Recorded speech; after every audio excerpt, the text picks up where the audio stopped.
Eh, Muy buenas tardes. Nos encontramos con Joaquín Barrientos, el doctor curador que nos acompaña para esta entrevista.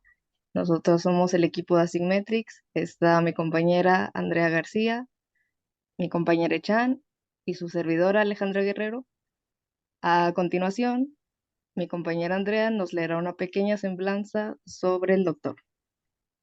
Joaquín Barrientos es profesor y doctor en Teoría del Arte en la Universidad de Barcelona. Además, tiene una especialización en Teoría del Diseño y Arte Contemporáneo. Ha sido investigador asociado en el Instituto de Investigación Estéticas de la UNAM y se ha desempeñado como profesor asistente en la Universidad de Columbia en Nueva York. Ha sido además curador académico del Centro Cultural Universitario de Tlatelolco de la UNAM. En 2007 creó Culturas Visuales Globales, una plataforma independiente destinada a examinar las negociaciones, diálogo interepistémico y la colonialidad que opera entre culturas visuales diferentes a la global. Sus investigaciones se enfocan en la cultura visual, teoría del diseño e historia de arquitectura y arte contemporáneo. Estas han sido traducidas al extranjero en diversos idiomas como lo es el alemán, el catalán, el inglés, italiano, francés, entre otras. Se ha desempeñado como profesor en instituciones prestigiosas como la es la Universidad Julio Verne en Francia. Una de sus grandes aportaciones es cuando en 2014 creó el Seminario Permanente sobre Arte, Museos y Derechos Humanos en América Latina, el cual reúne académicos, activistas, artistas y curadores de museos y movimientos sociales a lo largo del continente. Actualmente es profesor investigador en la Escuela de Arquitectura, Arte y Diseño del TEC de Monterrey.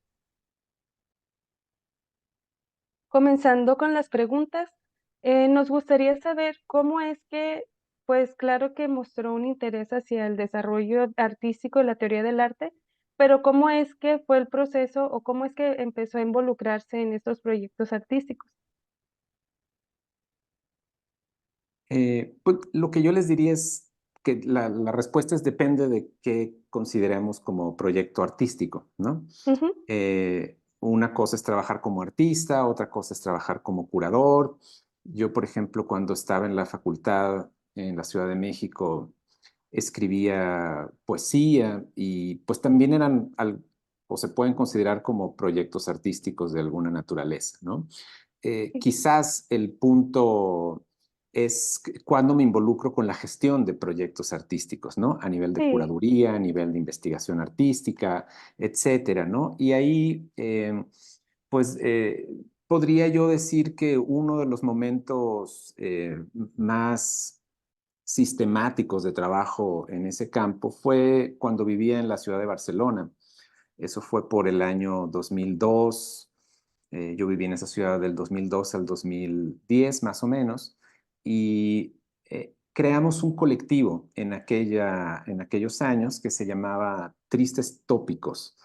Tristes Tópicos es un juego de palabras con un título de un libro de un antropólogo francés que se llama Claude Lévi-Strauss, y jugábamos un poco a hacer ejercicios de crítica curatorial, así les llamábamos, sobre la manera en la que Europa veía a América Latina, ¿no?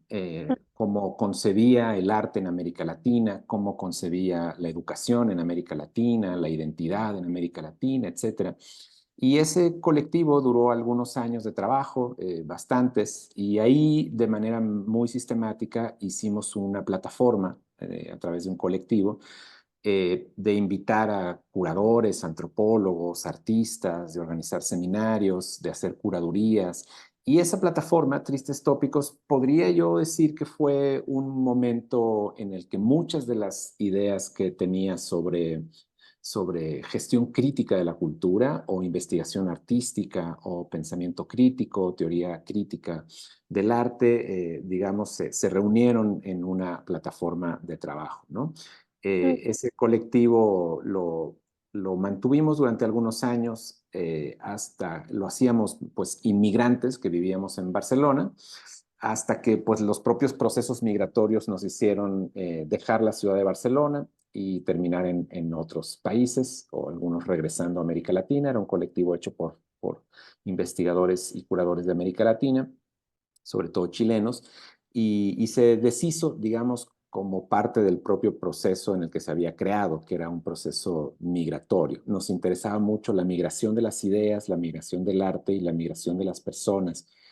Entonces, esa plataforma fue un momento, sí, podríamos decir, inicial en mi carrera como un pensamiento crítico en el campo de las artes y la cultura. Ok, eso iría también de la mano a mi siguiente pregunta, que era ¿cuáles han sido sus mayores intereses en su investigación y por qué? Que me imagino que este cambio o este choque cultural entre la cultura europea y también la latinidad ha dado pie a bueno, digo, lo dejo hablar, a sus intereses en temas de colonialismo, de la cultura visual latinoamericana. Ujú, Sí, es difícil a veces resumir los múltiples intereses que uno ha tenido a lo largo de su vida. Solo para darles una idea, yo cuando hice mi licenciatura, que la hice en historia, hice ujú, una tesis sobre la expresión pública de los afectos femeninos en las cortes italianas del Renacimiento. Entonces, ujú, imagínense, pasar de eso a teoría de arte contemporánea de finales del siglo XX, pues son intereses muy, muy diversos que terminan ujú, teniendo conexiones en algún momento, pero que son campos muy, muy, muy disímiles, ¿no? Mi propia trayectoria académica ha sido bastante, por decirlo así, especulativa y de exploración. He intentado trabajar con el campo de la antropología visual, con el campo de la curaduría, con el campo de la teoría del arte, algo de sociología, algo de lo que se conoce como estudios visuales, también la práctica artística o la investigación en arte, es decir, mi perfil académico, decirlo de alguna manera. Eh, ujú. y esa diversidad me ha hecho interesarme en algún momento de mi vida por la historia y la crítica de la curaduría, ¿no? Es decir, yo considero que más que la práctica curatorial, que sí hago, he hecho curaduría y me interesa mucho la curaduría, también algo que he hecho es pensar históricamente el discurso curatorial, ¿no? ¿Qué se pone en juego con el trabajo curatorial? ¿Cómo ha cambiado el trabajo de lo que hoy llamamos curaduría a lo largo del tiempo? Eh, y también un poco de lo que se conoce como historia de las exposiciones, ¿no? Eso es algo que han sido parte de mis intereses.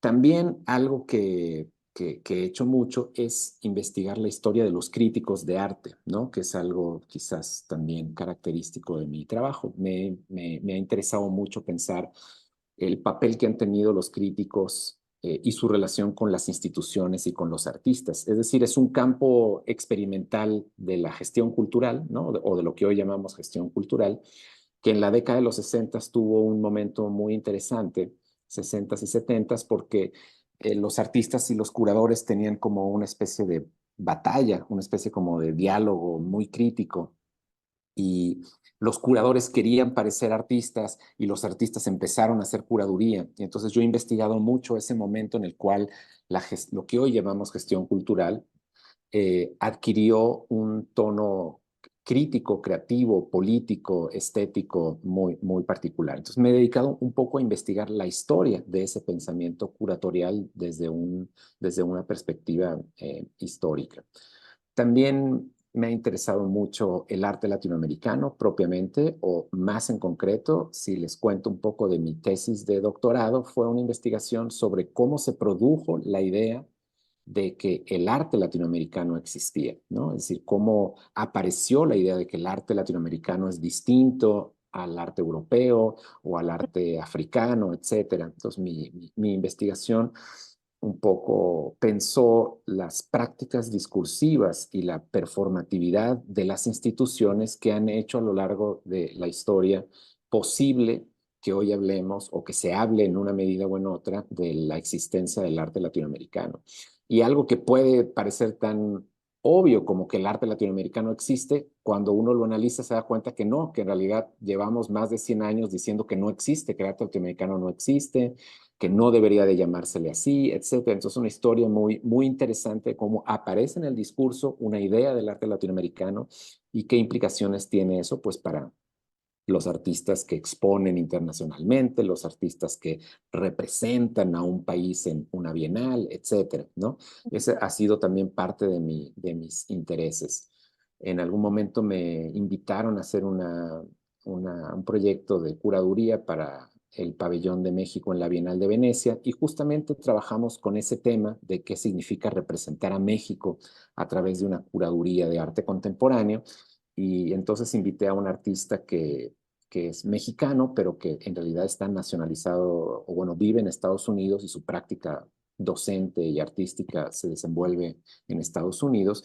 Y un poco la idea era jugar con esa dualidad de lo mexicano desplazado en Estados Unidos. Entonces, esos han sido también parte de mí sobre lo que tú mencionabas, que es lo que los teóricos del giro de colonial llaman eh, la colonialidad, ¿no?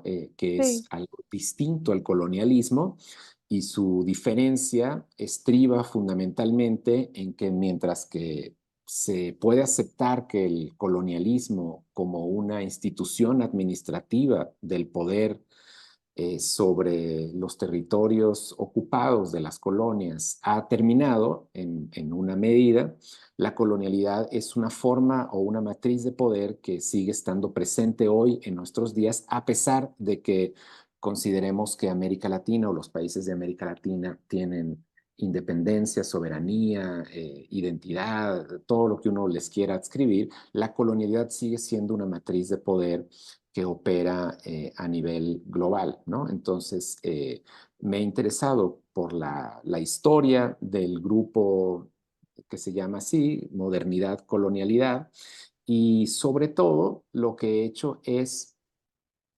aportar algunas ideas para pensar la relación entre la colonialidad y la visualidad. Es decir, qué papel tiene la construcción de imágenes, de imaginarios y de significaciones visuales en el marco histórico de la colonialidad, en la reproducción de esa forma de poder que es la colonialidad. Y a eso lo he llamado así la colonialidad del ver, que es uno de los campos con los que yo trabajo, que es qué tipo de matriz de poder se hace operar a través de la visualidad, ¿no? Y eso es algo que deriva un poco de mi interés por lo que se conoce en el mundo académico como los estudios visuales o los estudios de la cultura visual, que es un campo de conocimiento distinto a la historia del arte, aunque comparte algunas problemáticas y y también se diferencia también de algunas posturas que tiene metodológicamente la historia del arte y que es un territorio disciplinar académico en el que yo he participado o del que me he interesado mucho, ¿no? Los estudios de la cultura visual en América Latina, ¿no?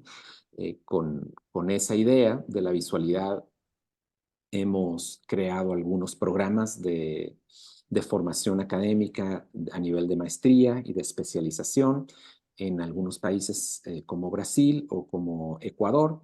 Y es uno de los terrenos también que cruzan, pues a lo mejor, cosas que tienen que ver con la historia de los estudios culturales, la cultura visual propiamente dicha, y la historia del arte, por decirlo de alguna manera, ¿no? Entonces, no son todos mis intereses, desde luego, pero sí algunos de los que académicamente pueden ser líneas de trabajo más o menos sustentadas en el tiempo. ok, Bueno, muchas entonces, gracias. digamos que su trabajo como curador empieza desde la investigación, empezó desde su interés, como dijo. Ahorita nos mencionó que el primer proyecto fue primero formar un colectivo y me imagino que no estaba planeado que se fuera extendiendo cada uno con sus investigaciones y después haciendo trabajos curatoriales que estuvieran relacionados a su, podría decirse pasión, pero también a su especialización, a lo que usted está dedicándole su conocimiento, su tiempo. Y se me hace muy buena aportación que usted menciona esto de ir formando los proyectos e ir formándose desde el conocimiento. Sin duda, eso que menciona Alejandra es muy, muy importante y casi podría yo decir que es una postura que yo tengo en la manera en la que entiendo el trabajo de curaduría. La curaduría hoy en día, como todo trabajo cultural, es es una forma del trabajo marcada pues por todos los sesgos de género, de clase, de raza, es decir, es un trabajo cultural sumamente complejo, problemático y que tiene muchas expresiones y muchas formas en las que se puede, modos de hacerse, por decirlo así, ¿no? Tenemos curadurías muy superficiales, institucionales, enciclopédicas, tenemos curadurías más experimentales, de intervenciones políticas. La curaduría son muchas cosas hoy en día y no podríamos hablar de la curaduría como un territorio único o como un único campo de saber, sino más bien un espacio de disputa en el que hay posturas, en el que hay formas distintas de entenderlo y de hacerlo.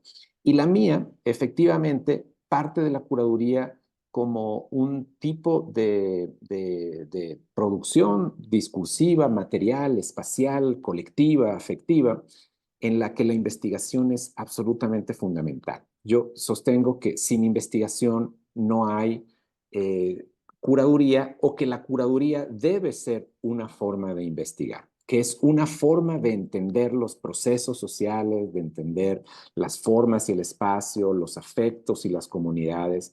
Y así es como yo entiendo la curaduría. Hay curaduría que no parte de la investigación, porque pues también como todo trabajo, pues tiende a una cierta profesionalización en el sentido negativo de la palabra, es decir, pues curadores que no tienen tiempo de hacer investigación porque trabajan o para una institución o son curadores independientes que tienen que hacer 4 o 5 proyectos de curaduría al año y pues claro, un proyecto, un tipo de vida profesional de esa dimensión no permite tener un calado de investigación más profundo, ¿no? Entonces yo las curadurías que he hecho han sido resultado de proyectos de investigación, de grupos de colectivos de investigación, de activismo político sobre ciertos temas, etcétera, que son curadurías que se van cocinando a lo largo del tiempo y que de alguna manera la exposición no es más que uno de los momentos dentro de los procesos de trabajo, ¿no? Y así es como entiendo yo la curaduría, ¿no? Más como unas formas procesuales de trabajar en muchos territorios, ¿no? Tanto en la colaboración con los artistas o la producción de obras nuevas o la producción misma del espacio, algo en lo que yo he trabajado mucho y que me conecta con mi especialización más actual, que tiene que ver con la arquitectura, la producción de espacio, la museología, es qué papel tiene la forma discursiva en el espacio de las exposiciones y qué hacemos con la experiencia de visitar una exposición como complejo afectivo, político, espacial, estético, es decir, en el que se mezclan muchas cosas que no son solo obras de arte o documentos, sino que son muchas cosas que pasan a diferentes capas, a diferentes niveles de experiencia. Entonces, la curaduría para mí es una forma de experimentación crítica y una forma de producción e investigación colectiva. Así es más o menos como he hecho mis proyectos de curaduría, lo cual implica más tiempo, más desgaste, pero también, como decías, pues a lo mejor una penetración, una empatía más fuerte con el trabajo curatorial, ¿no?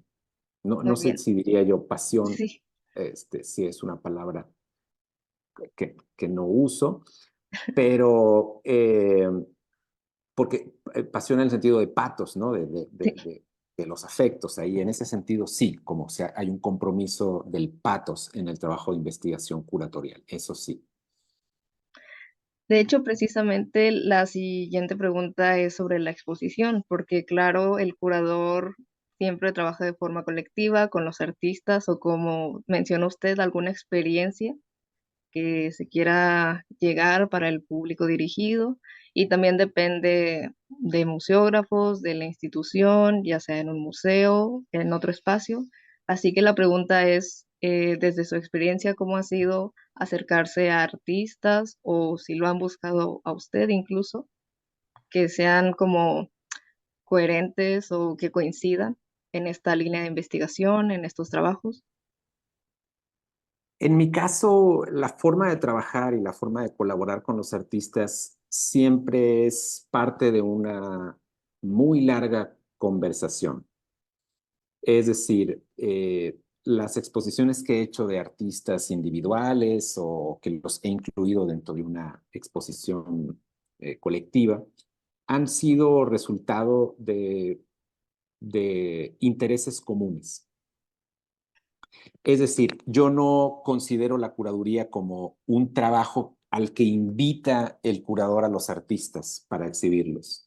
Para mí, el trabajo de curaduría es una conversación que yo tengo con la producción de los artistas. Entonces, a mí me interesa sentarme con ellos, acompañar su obra durante mucho tiempo, incluso platicar con ellos antes de que la obra ha sido producida, ¿no? Por ejemplo, un caso de una curaduría que hice hace ya muchos años en Barcelona, fue un artista ecuatoriano que se llama Tomás Ochoa, y entonces él me empezó a contar, me acuerdo que nos encontramos en la feria de Basel, en Suiza, y en el stand de su galería me empezó a contar de un proyecto nuevo que tenía y a mí algo me resonó, o sea, les estoy contando un poco cómo trabajo yo curatorialmente, o sea, en qué me fijo curatorialmente. Algo de lo que me contaba, de lo que quería hacer sin que yo hubiera visto la obra ni nada, me hizo pensar y me hizo activar algunas ideas y generar algunas conexiones. Y entonces le dije a Tomás, oye, este proyecto es muy interesante. Y antes de que lo produjera, empezamos a hablar y a discutir él me contó qué quería hacer y de dónde venía y cuáles eran sus referencias. Fue un proyecto que se llamó Indios Medievales.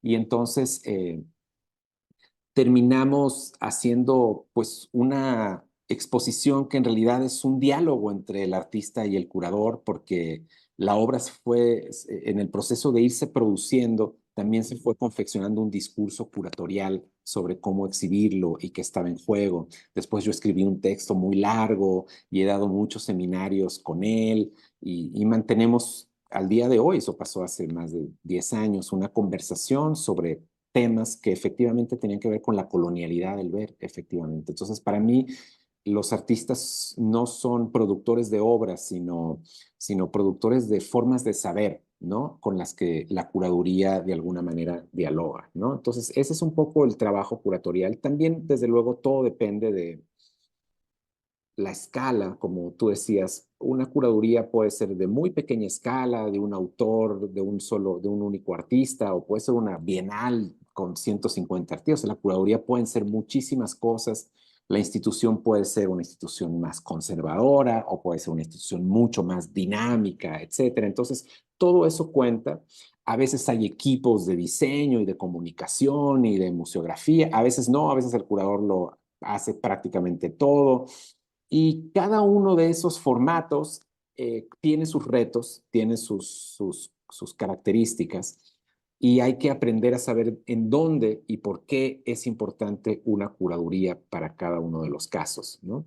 Y es quizás una sensibilidad o una estrategia curatorial. Hay curadores que solo hacen exposiciones en instituciones muy formalmente consolidadas y eso implica también el tipo de obras que puedes exhibir, etcétera, ¿no? No puedes traer una obra que el seguro no te permite exhibirla en ciertos espacios que no cuentan con las condiciones, o sea, hay toda una administración, digamos, ¿no? En el glamour de la curaduría hay un mundo muy banal que es un trabajo de administración de cosas, de pagar seguros, de pagar honorarios, y entonces todo eso el curador lo tiene que saber eh, concebir como parte de un proyecto de gestión curatorial, ¿no? Entonces, todo depende de la escala, la institución, el público, los públicos que uno quiere construir a través de las exposiciones. Es decir, yo los llamo a esos comunidades, ¿no? Son diferentes comunidades que tienen que ensamblarse de una manera o de otra para producir una exposición que resulte significativa, ¿no? Ninguna de esas comunidades es una comunidad prefabricada, ¿no? Tú puedes llegar a una institución y romper la dinámica del trabajo curatorial de esa institución a través de ideas y de procesos nuevos que rompen la cotidianidad en la cual un museo vive, ¿no? O de cómo se ha alimentado. Es algo que en la historia de las exposiciones podría asociarse a la crítica institucional, ¿no? Es decir, un poco revisar qué es la institución a través de un proyecto curatorial, y eso remueve pues la forma en la que están organizados los departamentos, etcétera.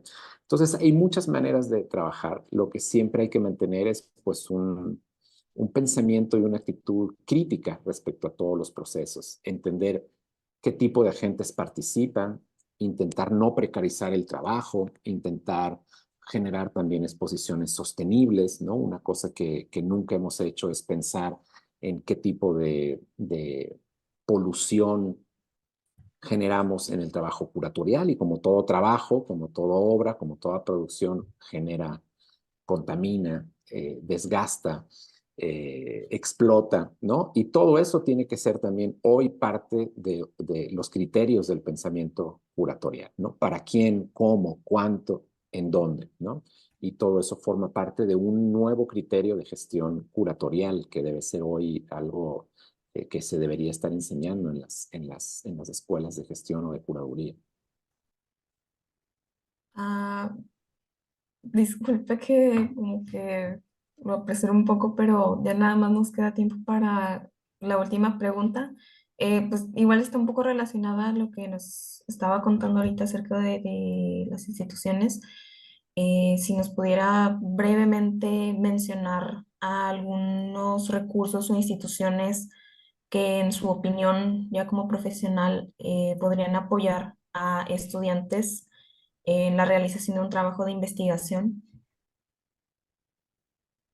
Pues mira, no sé bien cómo, cuando leí la pregunta, no sé bien cómo contestar. A diferencia de cuando yo estudié, eh, que no había internet y entonces había que ir a la biblioteca o sea, hoy la accesibilidad está garantizada. O sea, hoy podemos acceder no a todo, porque eso no es cierto, pero tenemos una capacidad de acceso a materiales, a información brutal. Es decir, hoy enseñarle a un chico de 15 años cómo encontrar recursos, pues no, o sea, ya saben cómo encontrarlo, ¿no? Es decir, la multifuncionalidad intermedial de las nuevas generaciones garantiza que tienen el potencial acceso.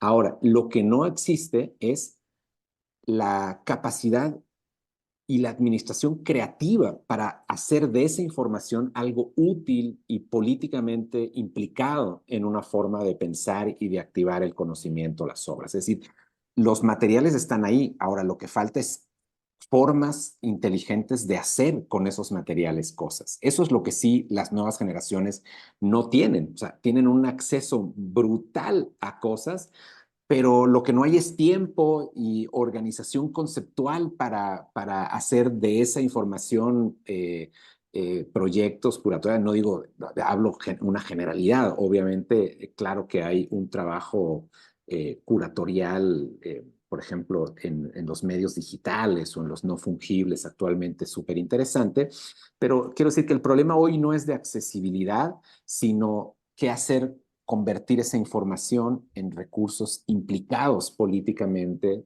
estéticamente, curatorialmente, en formas de hacer y formas de transformar las ideas, el pensamiento y las experiencias. Eso es lo que creo que Como darle un cuerpo a la investigación, por así como darle un decirlo. cuerpo a la investigación, Ah, conectarlo, como dicen, los puntos entre las cosas para que eso tenga un sentido.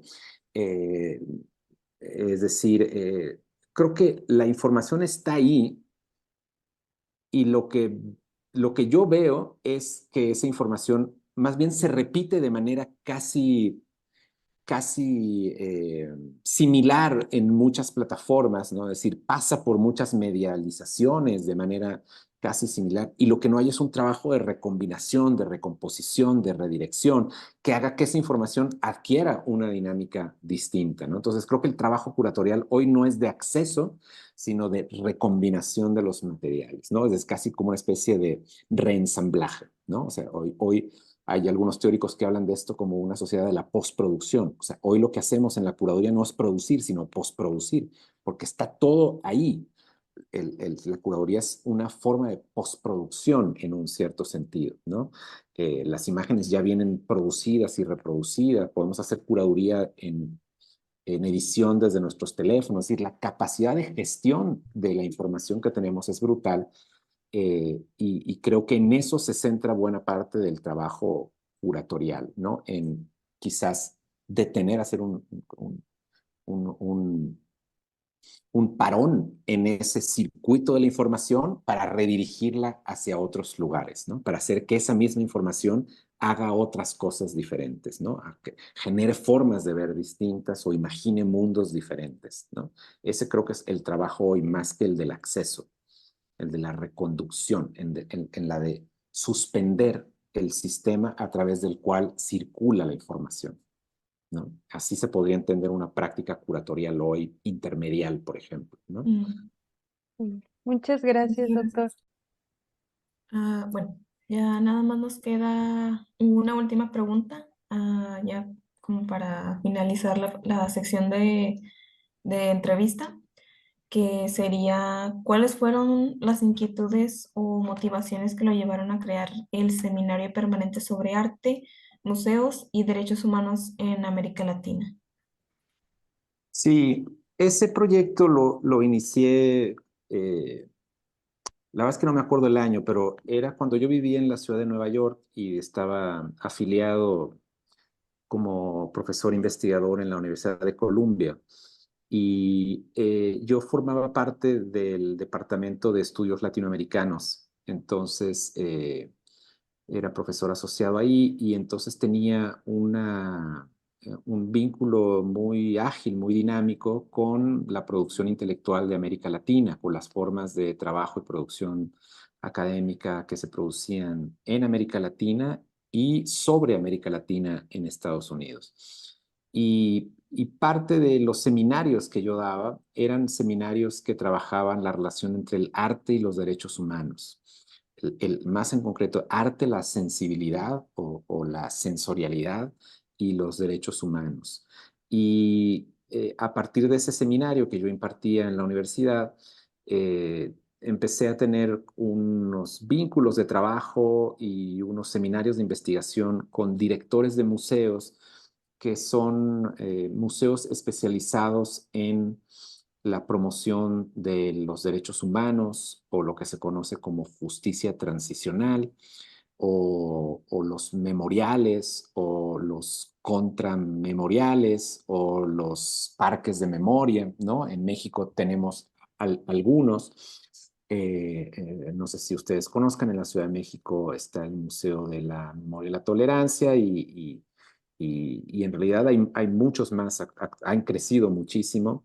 Y lo que yo quería era hacer una especie de investigación comparativa de los diferentes marcos de trabajo y formas políticas de entender la curaduría, la producción de exposiciones, la producción de proyectos, y sobre todo la relación entre esas instituciones y la sociedad civil, los movimientos sociales, las organizaciones de familiares de víctimas, es decir, todas las comunidades que giran en torno a un museo, que tiene que ver con la verdad histórica, que tiene que ver con la memoria sensible, que tiene que ver con la justicia, con la demanda de paz, con la demanda de que hagan aparecer a los desaparecidos, es decir, cuáles eran los diferentes tipologías, ¿no? ¿Cuáles eran los alcances que tenían estos museos para conseguir esos fines, ¿no? Que eran, pues, pacificar o hacer aparecer o recordar o no olvidar los genocidios, los estados de terror, la violencia de Estado, etc. Y entonces invité a muchos artistas que habían participado con estos museos, a muchos curadores y directores de estos museos, ¿no? Como el Museo de Santiago de Chile o el Museo de Sao Paulo en Brasil o el Museo de la Concordia en Guatemala. Es decir, muchos proyectos que tenían posturas políticas, curatoriales y organizativas distintas. Y era un seminario pensado para conversar y para establecer un diálogo a nivel de la región latinoamericana sobre las políticas de la memoria y del papel que tiene el arte para trabajar con estos temas complicados. Entonces, a partir de esas ideas y de esos seminarios que yo había venido haciendo, organicé ese seminario permanente, que lo hice con fondos de LASA. LASA es la Asociación de Estudios Latinoamericanos en Estados Unidos, en Pittsburgh, me parece que está, ahora no me acuerdo la sede, pero que hace un congreso anual y a través de un fondo que tuve de la asociación junto con la Fundación Ford, pude convocar un conjunto de conferencias y de invitados en la ciudad de Nueva York para discutir estos temas. Entonces, ¿por qué?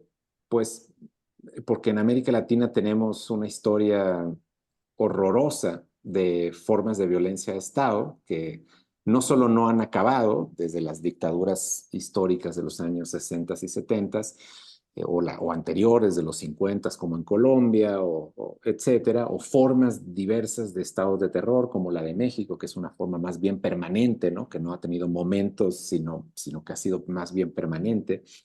Y que obliga, digamos, a la actualidad de esas situaciones, obligaba a generar un diálogo interdisciplinario entre artistas, gente de movimientos sociales, organizaciones civiles, curadores e instituciones a pensar el futuro de la memoria y el futuro del, de la del reclamo por justicia social, ¿no?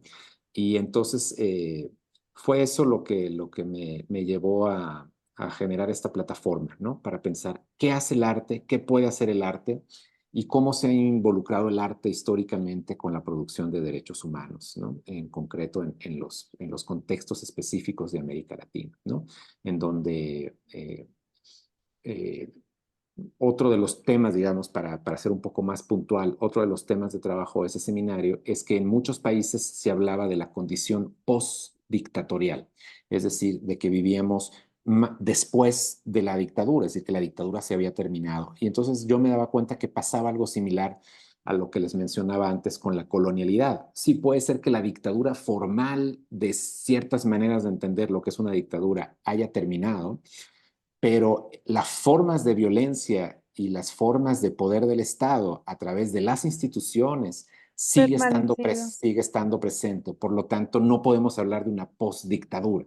Entonces, parte del seminario era pensar cuáles eran las nuevas formas de violencia que habían aparecido una vez que se habían acabado formalmente, por lo menos los partidos políticos como los que habíamos conocido, que se habían convertido en formas expresas de dictaduras, ¿no? Entonces, esa era parte del seminario y uno de los hallazgos que derivó de ese seminario es lo que yo llamo la violencia espectral. Es un tipo de violencia que justamente opera por la gestión de las ausencias, la gestión de los recuerdos, o sea, de toda la cultura inmaterial, de todo lo que no podemos coleccionar, los cuerpos de los desaparecidos, es decir, un tipo de violencia que opera en la dimensión de lo material y también de lo espectral, ¿no?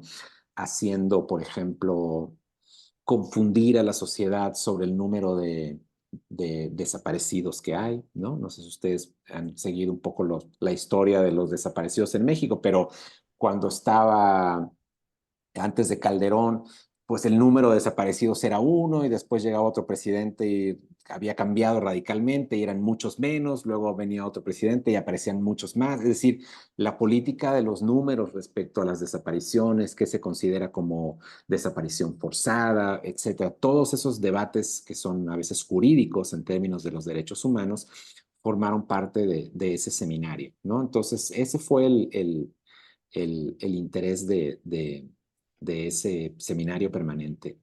Dialogar con curadores, artistas y miembros de la sociedad civil que habían sido fundamentales para la configuración de esta tipología de museos o de espacios o de parques de la memoria en América Latina.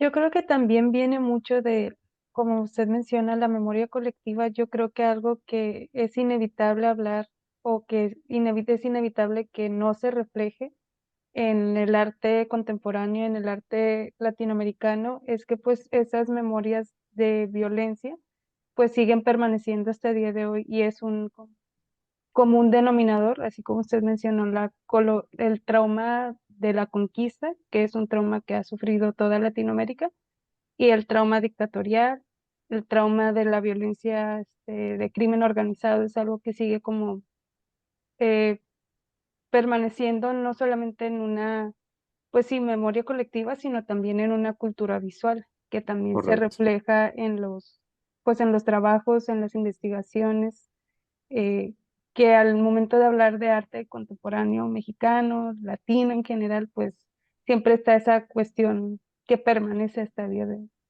Sin duda, sí.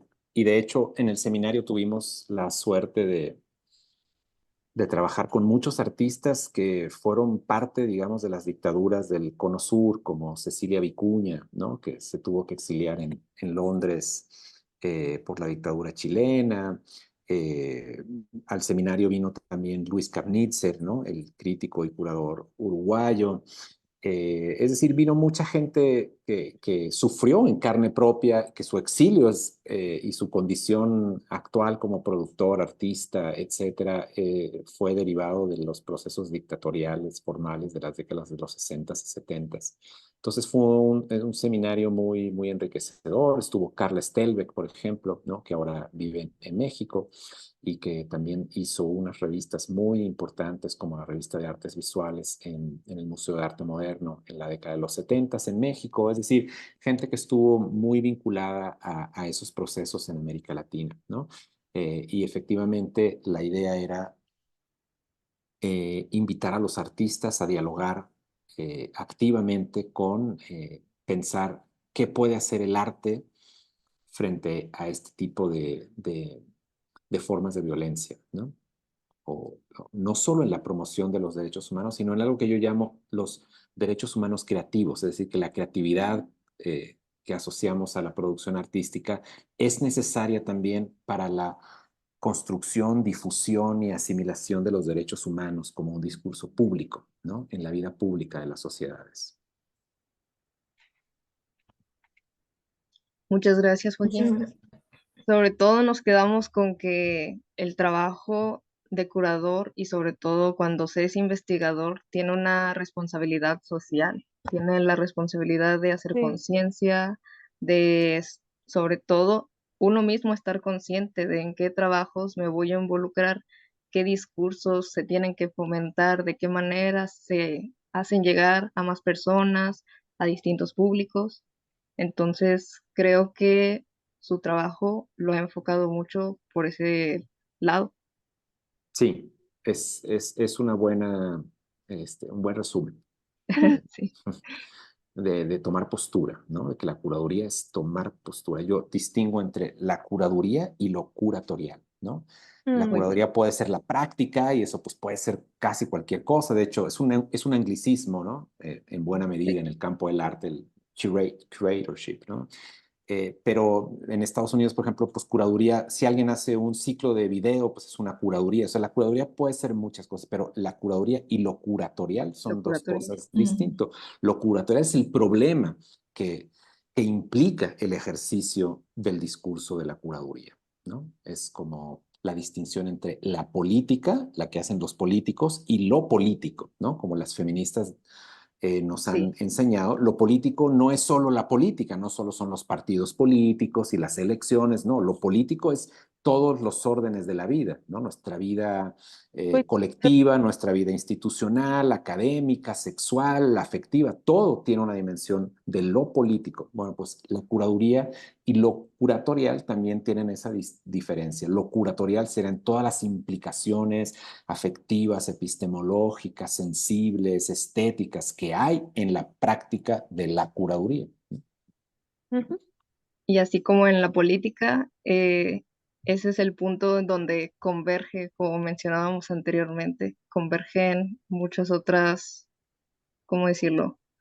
Pues muchos otros aspectos, sobre todo sociales. Correcto. Muy bien. Entonces, yo creo que ya nos vamos despidiendo. ¿Ok? Eh, mi ¿Alguna otra compañera cosa Chan, sí, perdón. Ya por último, pues alguna otra cosa que quisiera agregar, alguna, ah, bueno, no sé, recomendación o algo en general. No, que sigan haciendo esto que están haciendo. O sea, yo les contaba de ese proyecto Tristes Tópicos, uno cuando trabaja así en Ujú, colectivo y se encuentra con gente y dialoga y pone en juego cosas, aprende mucho ujú. y hace genera, ¿no? Entonces, pues lo que les recomiendo es que mantengan este proyecto este, asimétricos, ¿verdad? Sí. eh, Es un nombre interesante. mm, ok. pues ya para despedir, muchísimas gracias por poder tomarse Por el su tiempo tiempo. No, un de placer. responder las preguntas, a decir verdad. ah, bueno, creo que también hablo un poco con mis compañeras que sí abre un poco más la mente todo lo que implica, o sea, la curaduría, o sea, el también la trabajo curatorial, curatorio. pero, o sea, en general la curaduría, porque muchas veces, pues sí se enseña como lo que es, pero ya escuchar más de experiencia de alguien que lleva mucho tiempo trabajando en eso es como, o sea, entender mejor, o sea, de qué manera uno puede El, encaminarse, ajá, y el a hacer, alcance que también ajá, como puede tener la curaduría, porque pues en la teoría pues enseña como pues es un conjunto con el artista, se hace ajá, pues como un conjunto de pues el cuerpo de una exposición, los textos de sala, pero pues sí, a fin de cuentas es un discurso artístico, un discurso social de la exposición que pues tiene un alcance, tiene una responsabilidad social. Y pues es muy interesante también verlo, o sea, incluso recordarlo desde un ámbito histórico de la historia de la curaduría, los procesos curatoriales, y sí nos ha ayudado bastante la entrevista en general. ujú, Me alegro. Sí, pues hay que involucrarse y conocer un poco de la historia de las exposiciones, porque eso sí, nos enseña que muchas de las cosas que hoy se presentan como nuevas, pues a lo mejor no lo son tanto, ¿no? ujú. Entonces, nos ayuda a tomar posición, ¿no? ¿Qué tipo de Ujú. curadores queremos ser, por ejemplo, ¿no? Muy Bueno, bien. pues muchísimas gracias. Gracias. Bueno, Yo les como por agradezco. último, pues pa- eh, ya después podrá encontrar esta misma entrevista en el canal de YouTube y pues también hacemos como eh, ¿cómo se dice? Una recomendación a que se suscriban en caso de que las demás personas que vean este video pues les interesen este tipo de tópicos y pues sobre todo como información muy útil dada por personas como usted o cualquier otro que pues que ejerzan, ¿no? Dentro de este campo tan extenso. Y pues por nuestra parte sería todo. Ok, Muchísimas pues gracias. Muchas Mm, gracias. un placer Gracias. y manténganme al tanto. ¿Vale? Ujú. Sí, le mandamos la entrevista cuando esté completada. Editada, perfecto. Sí, gracias. Bueno, un saludo, que estén muy bien. Gracias, Igualmente. igualmente.